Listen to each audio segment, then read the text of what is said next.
there lay the seeds of revolt. For many of the demands for government services required permission and most often financial commitments from the Manatee County commissioners. And 4 of the 5 county commissioners came from what was then called Bradentown and the northern end of Manatee County. Only 1 of those commissioners came from the Sarasota District. The majority of these commission members had little interest in helping the Sarasota District develop. Indeed, they had come to increasingly see that what Mrs. Palmer and others was creating in Sarasota was an economic competitor to Bradentown and to Anna Maria Island, both as development centers and as tourist attractions. In short, they had every motive not to support the requests for better roads that became the dominant cry for help out of the Sarasota District. Now, this good roads issue had been simmering since Mrs. Palmer's arrival. She herself had built local roads on her lands so that people could get around from one point to another. But there was no good system of hard-topped roads in the Sarasota District. Now, in those days, where this became a most serious issue was the question of moving crops, citrus and vegetable, from fields to rail depots. You had, given the perishable nature of these crops, it was essential they moved very, very quickly to rail depots and loaded on special railroad cars and sent north to markets in the north. What they were worried about, and they had good reason to be, was spoilage. So if their roads were flooded, as they often were, the trucks and horse-drawn wagons that they were using sank into the muck, and they couldn't get their crops to market. Even when the roads were dry, they were terribly pocked and rutted, and they did real damage to cars and to trucks and everything else. This is a picture that I really like. I think it symbolizes as much as anything the problem that the Sarasota people were dealing with, although they were hardly alone. I mean, throughout the United States, rural roads were a real problem. I should add that by the mid-teens, that cars were no longer the province of the rich. In fact, by the mid-teens and getting up towards 1920, millions of Americans owned a car. Half of them were Model Ts from Ford. And after World War I, surplus Army trucks began to crowd the roads and as the basis of the American commercial truck industry. Everywhere, certainly in Florida, but everywhere, there was a clamor for a system of well-built roads, both nationally and statewide, and within states, countywide. In fact, the whole issue of well-built roads, and I should include bridges with that, came to dominate federal, state, and county politics in the middle teens and after World War I. The slowness with which the federal government moved to try to create a system of national roads was the need was met originally by private entrepreneurs like Carl Fisher, who's well known in Florida. Fisher, the founder of the Indianapolis 500 Speedway, among other things, came up with plans for a nation-spanning road system known as the Lincoln Highway, which ran from Times Square in New York City to Lincoln Park in the northwest corner of San Francisco. And it was dubbed US 30 eventually. It was the first transcontinental road in the United States, and it was dedicated in 1913. Although even after World War I, it was pretty clear that large parts of that road were not very well made. Fisher also conceived of a north-south highway, the Dixie Highway, as he called it, that ran from Sault Ste. Marie in northern Michigan to Miami, Florida, which was built between 1915 and 1929. In this period, we see the beginnings of serious government participation in building and repairing roads. You have the first federal agency coming into existence about 1915. About the same time, Florida and a lot of other states create state road agencies. And many counties, including Manatee, hired a road engineer who became an employee of the county. All of this showing the great interest and concern that the people of the era had in the building and repairing and adding on additions to the road and bridge system. Now, it has to be said, though, that little of this benefited the Sarasota District. It was pretty clear that the Sarasota District received less than its share of local, state, and federal road funds coming to Manatee County. Why was this? Well, federal and state highway officials work through county governments, not through parts of counties. And what this meant was that when it came to building, improving, and repairing roads in Manatee County, the county commissioners had the biggest say. After World War I, the growing anger in the Sarasota District regarding the roads and the absence of roads came to focus on two projects, both of which were deemed essential to the future progress and success and prosperity of the Sarasota area. The first one was the Tamiami Trail, which we're all familiar with. The Tamiami Trail was a brainchild of a Miami businessman. It was planned to go 275 miles from Tampa to Sarasota to Fort Myers to Naples, and then remarkably across the Everglades to Miami. However, while there was a lot of support for this idea, and local communities, including in the Sarasota District, became great supporters of the plan, that was not true of the Board of County Commissioners or of the Chamber of Commerce in Bradentown. Rather, they saw an even better opportunity possibly.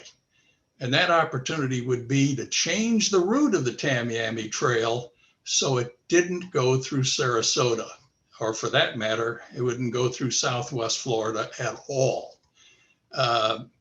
This was a very serious matter, and it was pressed for years by the Bradentown people. This was part of their rivalry. What they wanted to do, the route of the road that they proposed was it would come down from Tampa to Bradentown and make a left turn and would go over to the east coast of Florida and join up with the Dixie Highway. And in this way, Bradentown would enjoy all of the benefits people coming in, of tourists and trade and investors coming in from the north would come to Bradentown. And because of the fact that this road which was then dubbed the Cross-State Highway, would run from Bradentown over to Fort Pierce on the Atlantic coast, that would tap the flow of tourists and commerce from the East Coast coming to the West Coast.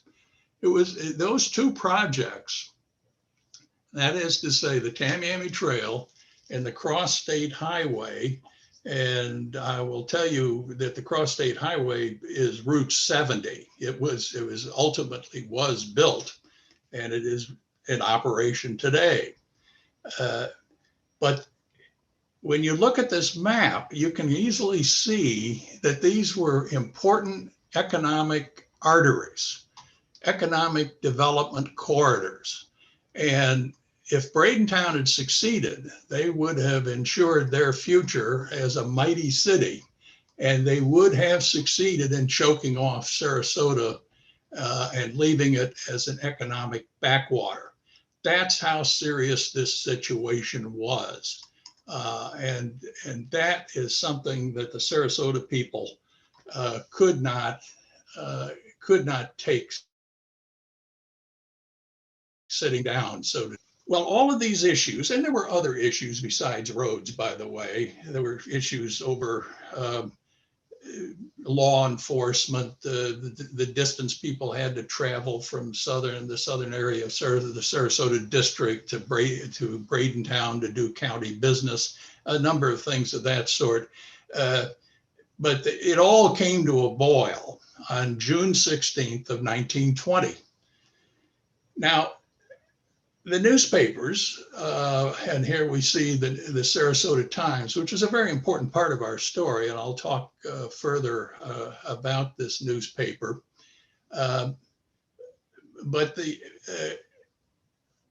newspaper is reporting on the fact that there was a mass meeting that was called and held in the offices of the Palmer family in downtown Sarasota.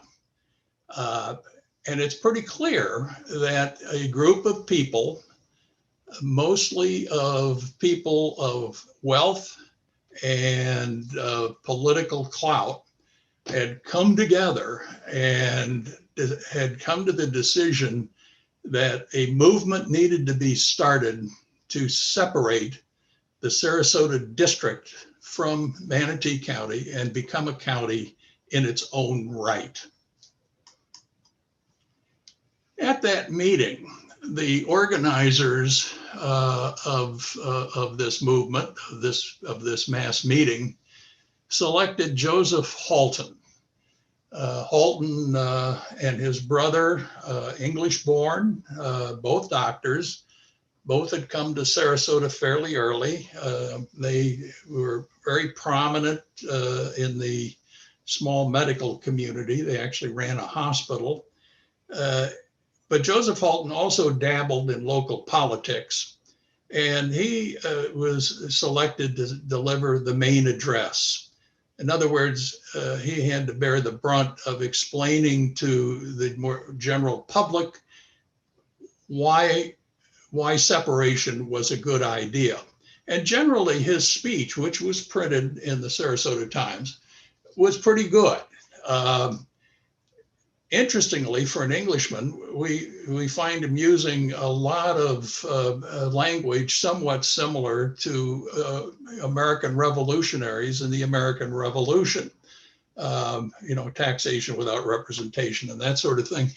He says rather bluntly in his speech, he says, if we don't do something, Manatee County is going to bleed us dry.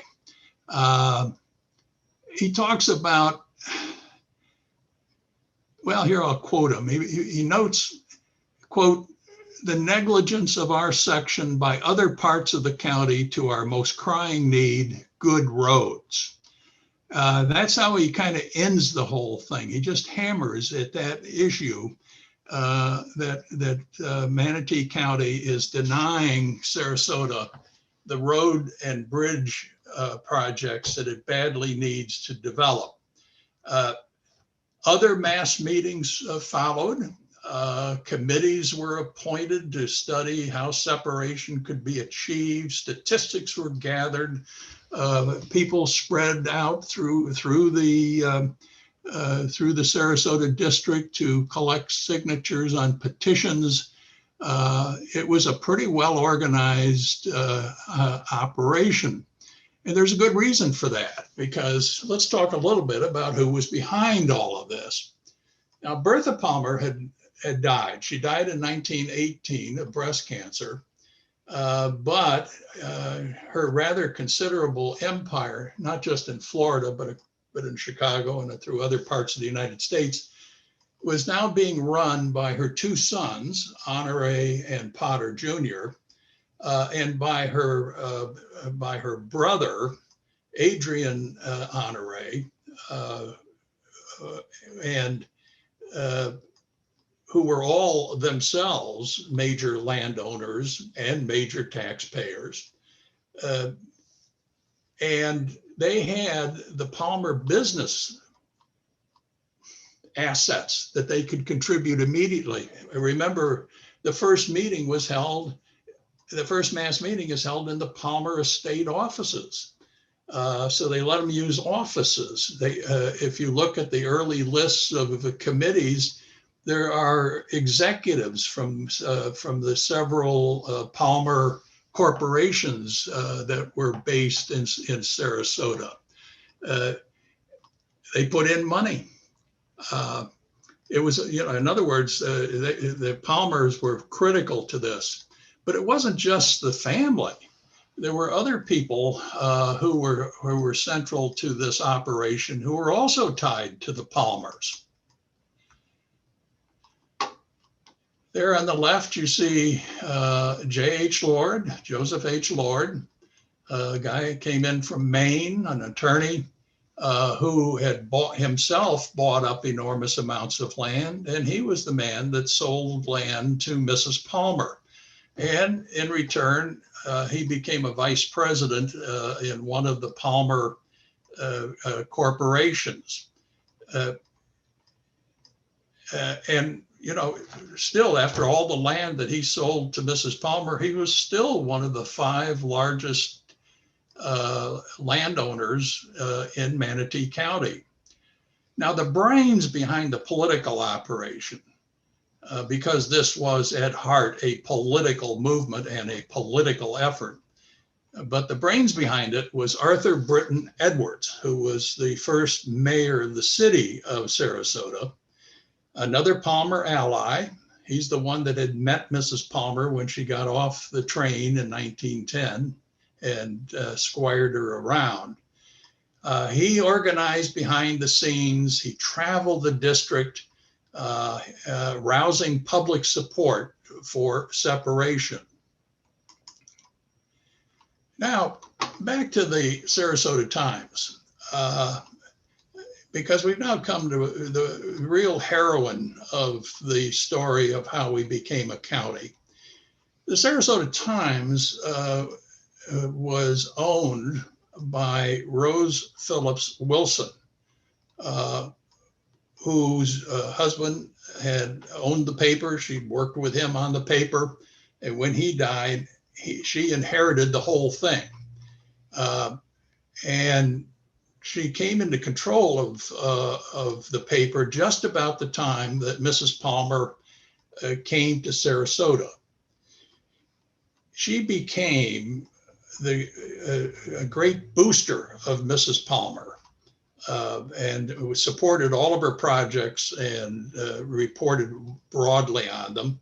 They shared a lot of common interests. Rose Wilson was, like Mrs. Palmer, very much involved in the women's club movement of the times. They were both founders of the Sarasota Women's Club.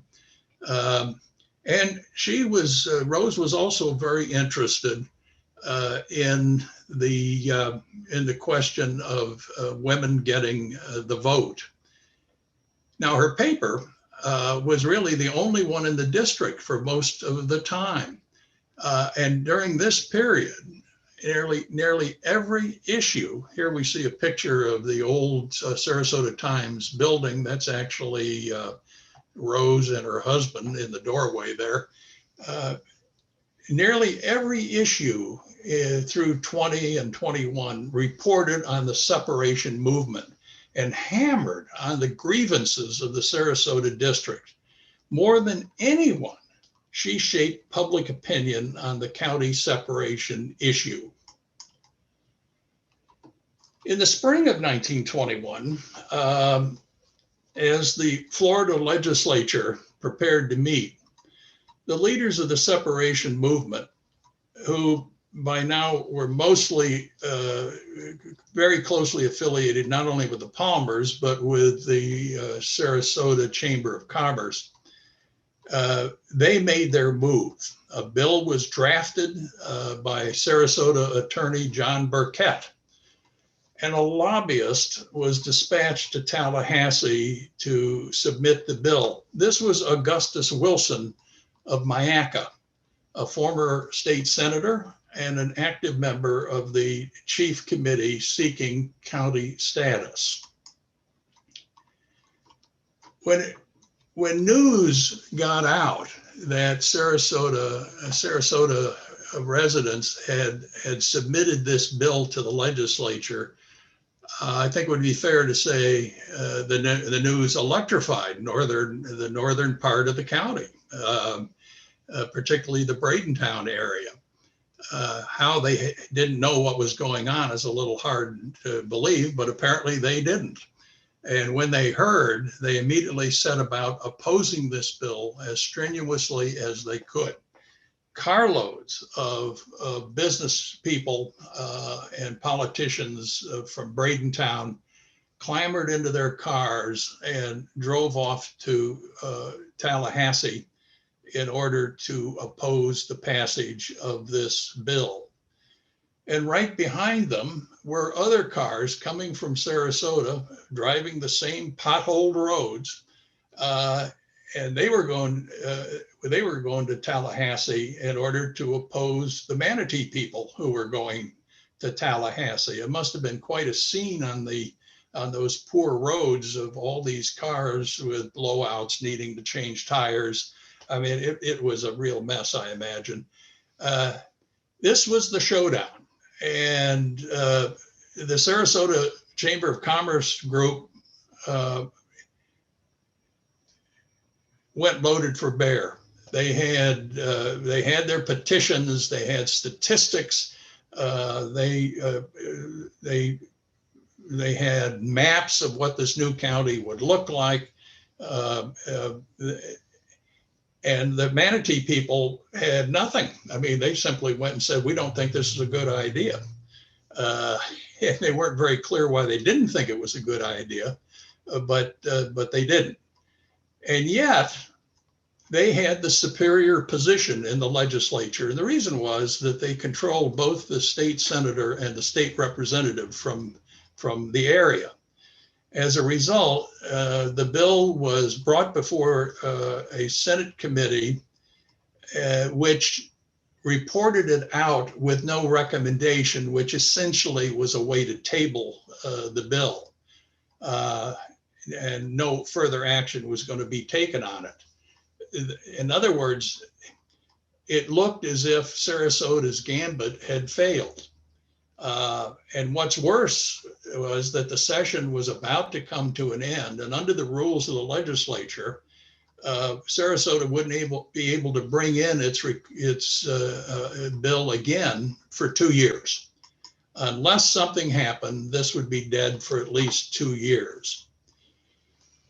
Well, the Sarasotans went back to Sarasota and debated about this whole thing. And,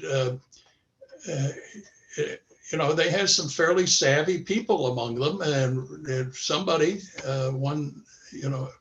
came up with the idea, well, look, we better go talk to those guys in Bradentown. We got to see if a deal can be cut that'll allow this thing to go forward. And so a delegation was appointed, led by, of course, Arthur Britton Edwards.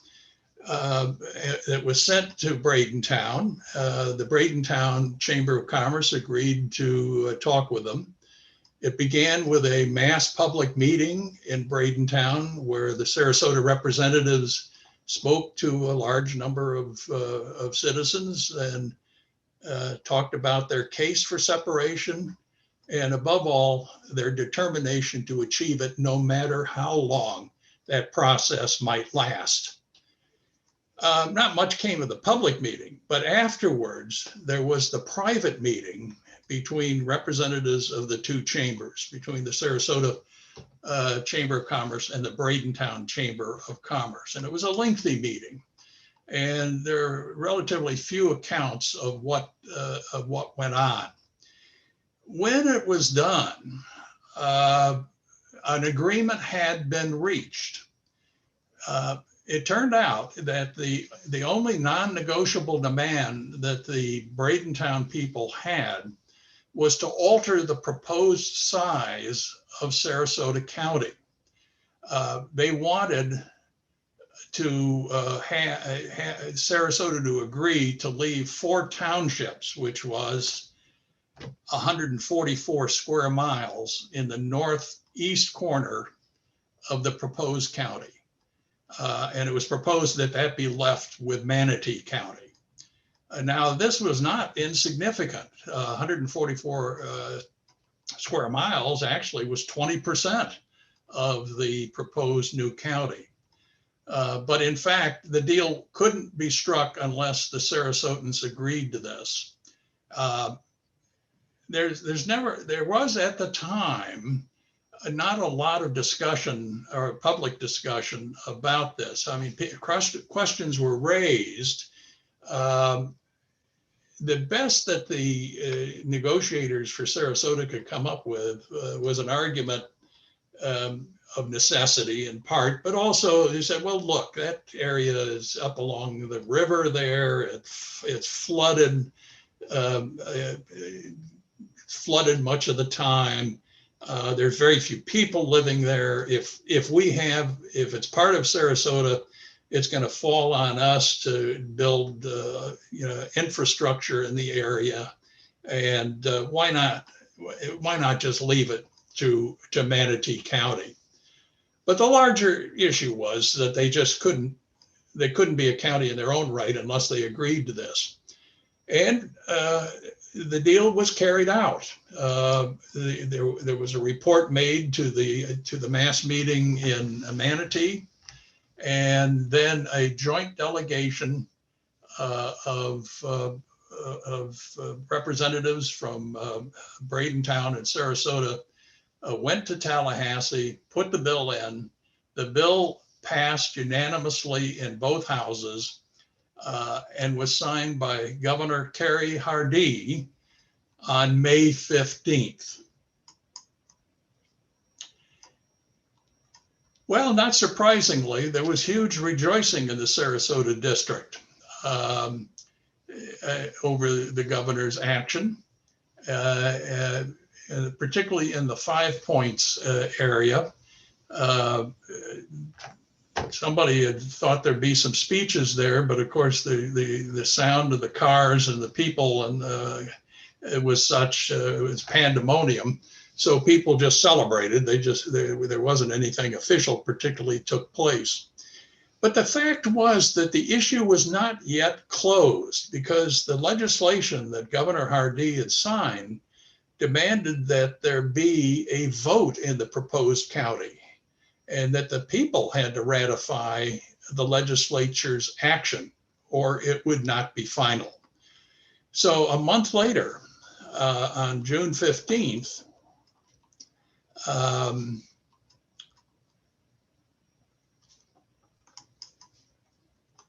the election was held in the Sarasota District by the state on the question of countyhood.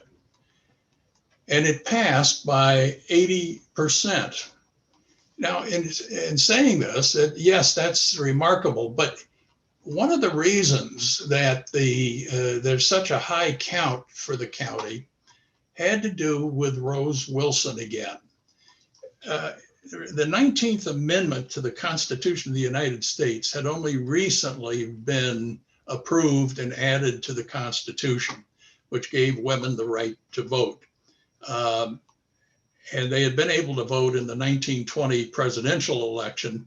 This was the first significant local election in which women would have had the right to vote if they could meet the conditions of voting. That brings us to Rose Wilson, who was very much a feminist and who had very close ties to women throughout the Sarasota District. She's not only telling women that Sarasota becoming a county is the right thing to do, she's saying it's really important that women get involved in this. And it all kind of is summarized in a meeting at the Sarasota Women's Club, where representatives of the Sarasota separation movement come and talk to the women, and they invited women in from throughout the district about the case for becoming a county. And then there was the question of the poll tax, which is a complicated issue, which we can't go into. But the fact was that if the women wanted to vote, they had to pay poll tax. And in her paper, Mrs. Wilson explained in detail how to do this, how this could be taken care of. But still, for some of these women, that amount of money, a few bucks, was a lot of money and was difficult. And that came up at that meeting at the Women's Club, that some of the women were worried about this. And the secretary of the Sarasota Chamber of Commerce stood up and said, ladies, don't worry about it. We'll pay the poll tax for you. And so I'm not quite sure, whether a judge would have thought that votes were being bought or what, but nobody said anything. The poll taxes were paid, and thus a lot of women were able to vote. And as far as we know, most of them voted for this new county. And so women did have a big role in getting the county launched in 1921. Once again, there was a big celebration. And one of the things that happens is, if you look at the screen, at the picture of the newspaper, there's that wonderful headline, "Hurrah for Sarasota County." But notice the name of the paper. It's changed. The issue before would have said the Sarasota Times, but Mrs. Wilson changed the name of her paper in honor of the moment to the Sarasota County Times. This is just another way that Rose Wilson contributed to this whole movement. Governor Hardee accepted the results of the vote and appointed the first county officers to begin governing the new county on July 1st. On that day, the Board of County Commissioners began meeting in temporary quarters in the Hover Arcade down on the bayfront in Sarasota City. This was also the site of the city government, so both governments were housed in this building for a while.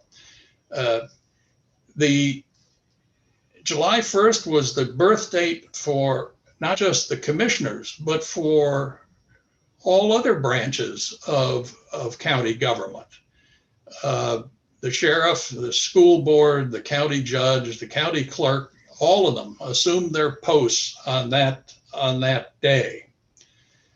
So we can say that we should go a bit further to say that yes, we're now a county, but did did these guys have the capability to run a new county? They had shown that they could run a pretty good political campaign to get it created, but did they have the moxie to really run a county? And the answer is, yeah, they did. They proved to be as good at building up as they were at tearing down. They faced a lot of problems. Some of those problems were caused by just, I don't think you can call it anything else, but sabotage by Manatee County, who refused to release tax funds, and that's in judicial records and that sort of thing. It took a number of court cases to straighten all that out. But in the larger picture, the major reasons for independence were quickly dealt with. Taxes went down, schools improved, and a vast building program of local road and bridge building began. Sarasota fully benefited, although temporarily, from the great economic boom of the early and mid 1920s.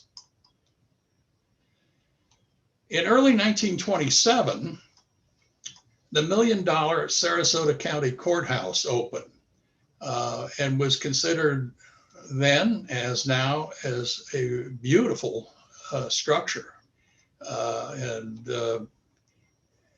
In its opening, the occupation of the building by the government, this, I think, can reasonably be said to be the ending of the era of the formation of Sarasota County.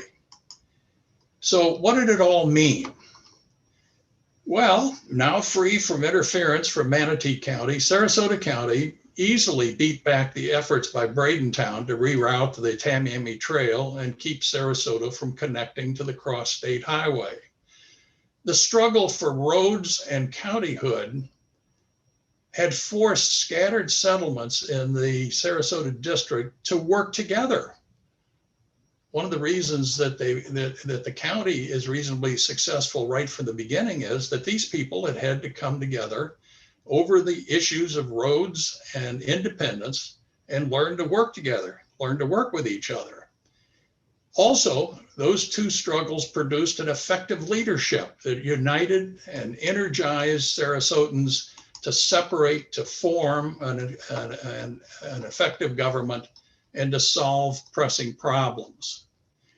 And the success in becoming a county set the stage for great growth and evolution of Sarasota County as a prosperous and culturally rich area.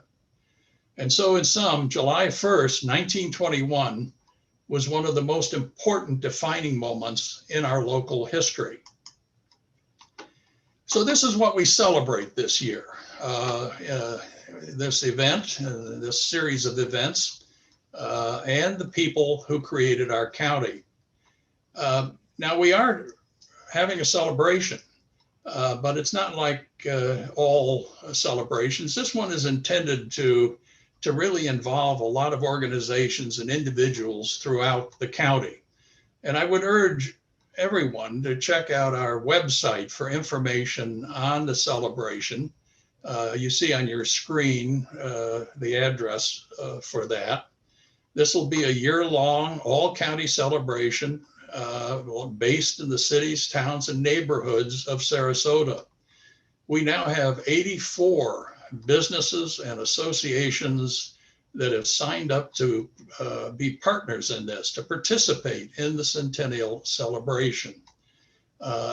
It really is an opportunity to better understand our shared history as a people and to collect material on today's Sarasota County that can be preserved for future generations. So I thank you, and maybe we should turn to questions. What a fantastic presentation. Thank you so much, Dr. Cassell, for sharing your wisdom. There's so much that I learned from this presentation, and I know that our guests learned a lot of things too. In fact, we got one comment that this person didn't have a question because it was such a good presentation. But fortunately, we do have several questions from the audience, if you would humor us by answering them. We are now moving into our Q&A section, and I do want to remind the audience that if you haven't had a chance to ask your question yet, You can find the Q&A button at the bottom of your screen. Just click that Q&A button and then type your question. And if we have time, we will ask your question to Dr. Frank Cassell right now. So Dr. Cassell, the first question that I have for you comes from Tanya, who asks, what is the derivation of the name Sarasota? Yeah, I get that question a lot. And, I kind of looked it up. I've talked to other Sarasota historians. And the answer is nobody's very sure where it came from. It appears it can be found on maps in the 18th century as Sarasota. It may have Native American roots. It may have Spanish roots, but it's just not clear. It reminds me of I have the same situation when it comes to my home state, which is Indiana. Does anybody know what a Hoosier is? And the answer is nobody knows what a Hoosier is. Well, apparently nobody here knows what what the origins of Sarasota as a word are either. But it's quite nice, and it's a great place to live. And I guess it's nice to have some enduring historical questions for other historians to dig into. Next question comes from Bruce, who asks, why was it that what is now downtown Sarasota, the Main Street area, why was that chosen as the place for the town to grow up around? Well, I mean, the history of the town and city of Sarasota goes back to 1885 and the Scots colony. This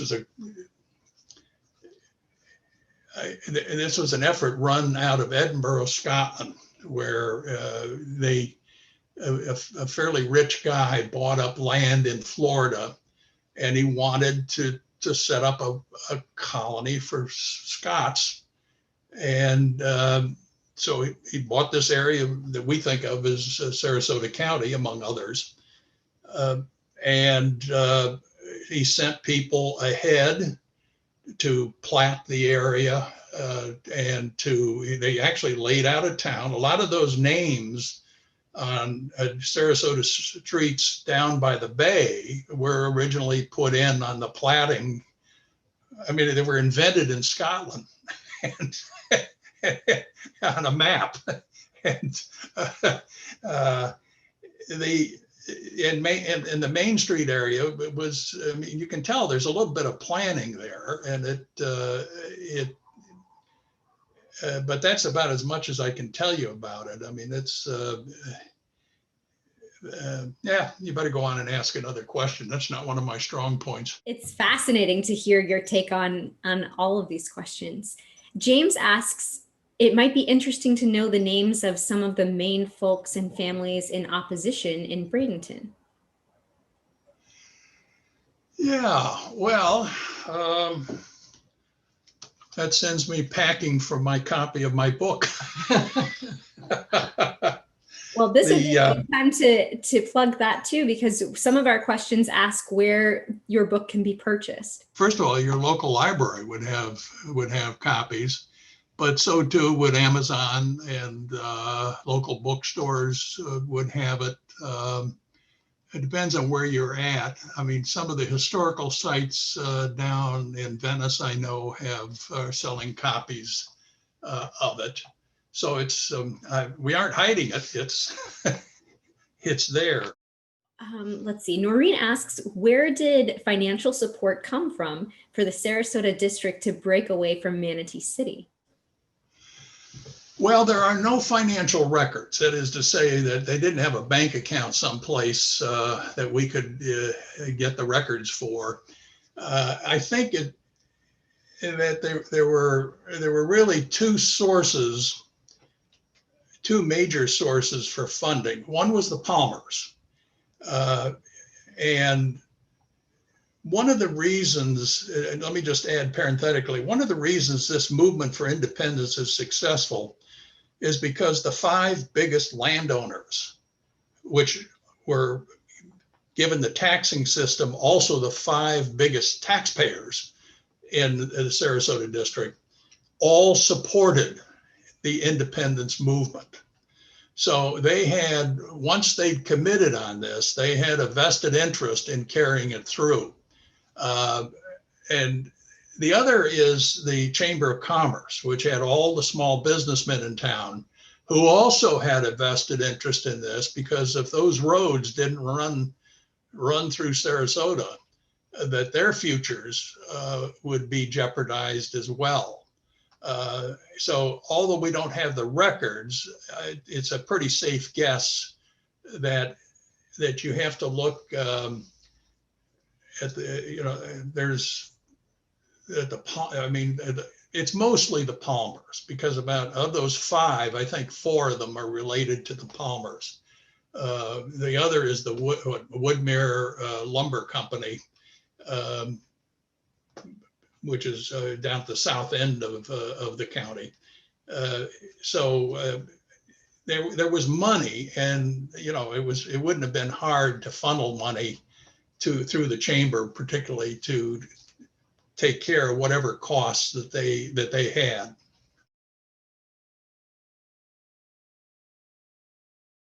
We're also getting a lot of questions about that 140 miles that Manatee insisted on having and where exactly that's located. Tracy asks, what towns now encompass that 140 miles? And we had another question. 144 miles, yeah. Yes. Well, it's along Route 70. It runs to east of the Myakka River slightly. It certainly is in the Myakka City area, but it runs further west as well. I will say in the book, that in my book on this, that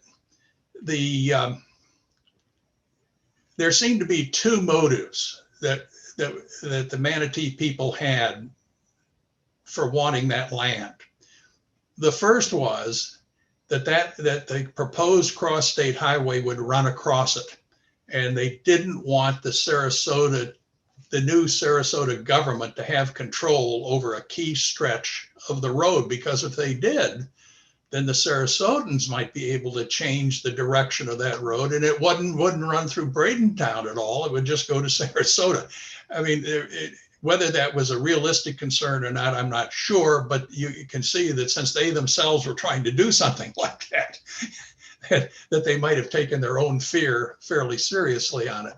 The other is that while the area was lightly settled, there was one very large economic enterprise that existed there, which was growing grapefruits. There was a 12,000 acre, I don't know what you would call it. It's very much like what the Palmers were doing a bit further south at Palmer Farms and at Osprey Farms and at Bee Ridge Farms, where they were corporately developed. I mean, a corporation goes in and develops the land and then sells off plots to people. But the grapefruit one was interesting in the sense that you got your 10 and 20 acre farm, you could buy it on time, but you didn't get the trees. You didn't get the grapefruit trees. The grapefruit trees continued to be owned by the corporation, and they harvested the fruit, and then you got a check for presumably the grapefruits raised on your acreage, which was a gimmick I hadn't seen before, and which was labeled a scam by several people that looked at it. So anyway, that's where it's at. It's the whole northeast corner. We would have been square up there, because all of this was based on range and baselines, and the original boundaries were absolutely the boundaries of the Sarasota District. So it would have made sense to just leave them the way they were. but there was obviously a powerful motive for the Bradentown businessmen to get involved in this. We have another question from Kath, who says, why did we further split into Sarasota County and Sarasota City? Or is that a whole new lecture? She says she can't understand the rationale for having a separate police force at Well, Sarasota. that has to do with modifications in the state constitution. I mean, the counties, cities have a different legal status with the state than the counties do. And they each have, prescribed rights according to the Constitution. So it's, but as a city, they for the ability to run their own fire department or whatever it is, you give up. You also have to tax yourself to do it. So there's pros and cons to the question of whether you want to incorporate as a city or not. But it's all part of it. It was all built into the state constitution. Another question regarding counties. Judith says, it seems like Sarasota County has surpassed Bradenton County in terms of economic stature. Can you comment on that and how it happened? Well, I haven't really personally done a lot of research on that. I know that the scholars working on Manatee history often look at that question of why the two areas diverged as much as they did and had, really different paths. One scholar I know kind of talks about the huge difference in their history, which is to say that the history of northern Manatee County was very much a slave culture. It was they grew sugar particularly, and had large concentrations of slaves. And indeed, one of their chief historical attractions is a former plantation house that you can go and visit in Bradenton. Whereas Sarasota really developed much later, and while no part of the South escapes being influenced by by slavery, nonetheless, in Sarasota, it wasn't slave owners that were driving things. It was northern entrepreneurs like Mrs. Palmer. And she was not alone, who were coming in with all this capital and really driving the economy in a very different way. I think the culture side of it is important. People often want to know why Sarasota evolved such an enormously rich culture compared to many other areas. And I think Mrs. Palmer also played a role in that, because the hard truth is, if you're going to have a rich cultural environment, you're going to have a cadre of fairly rich people who are willing to support cultural enterprises like symphonies and ballets and theaters. Mrs. Palmer brings them in. I mean, people come to Sarasota because she's here, or she had been here. They buy her land. They live near her, and close connections develop over the decades between Sarasota and certain areas of the north.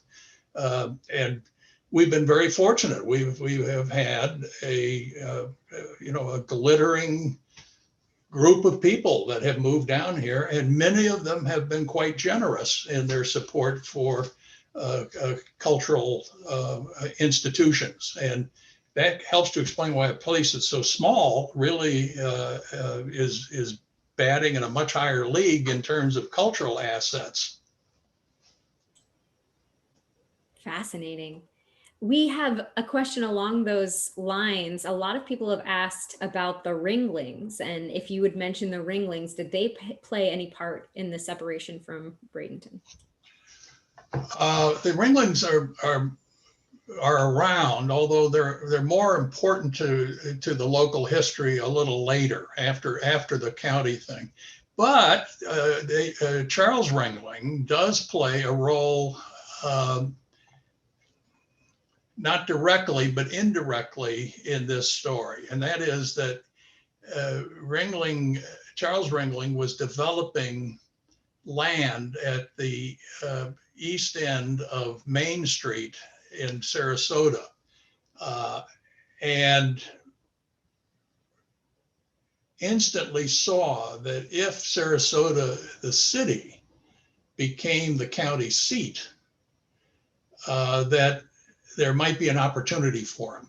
So he actually stepped in and offered to give the county the land necessary to build that great courthouse on. And where would it be? Well, you know where it is, and it's still next to other buildings that Charles Ringling built as part of his Ringling investment along Ringling Avenue there.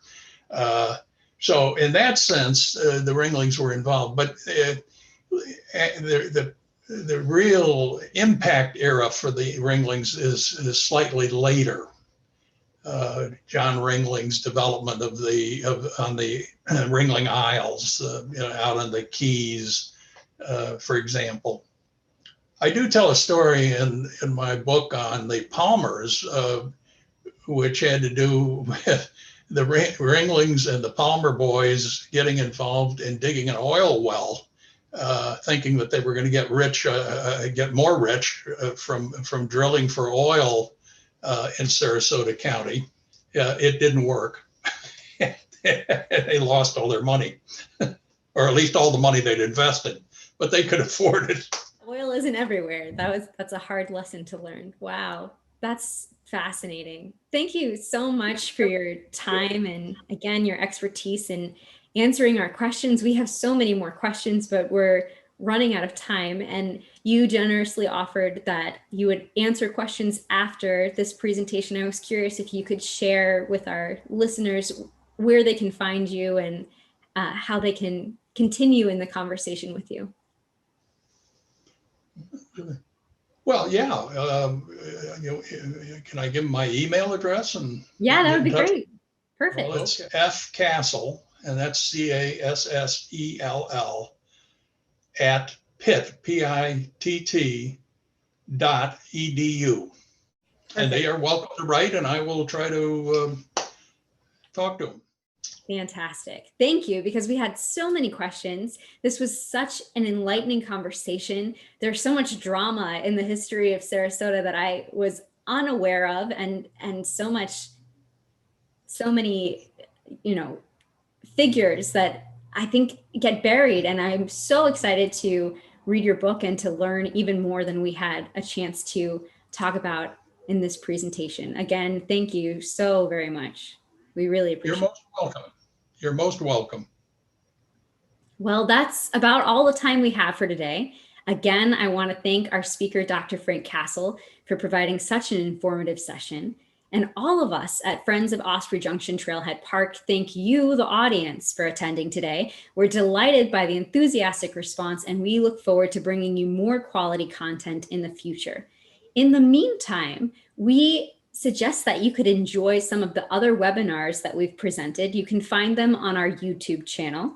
They include Home Landscaping for Attracting Wildlife, Smart Bicycling 101, a Plein Air Painter Exhibit and Critique, Learning about the Birds of Sarasota, and Treejuvenation, the Benefits of Planting Urban Trees. We've gotten questions from our viewers if this recording will be available after the presentation, and the answer is yes. All of these are available for free on our YouTube channel, and each one runs about an hour. You can visit our website at ojtfriends.com/webinars. That's ojtfriends.com/webinars to access any of our webinars. Thanks again, My name is Rebecca Tassitano. I'm representing the Friends of Osprey Junction Trailhead Park. We hope that you have a wonderful day, and we look forward to seeing you next time.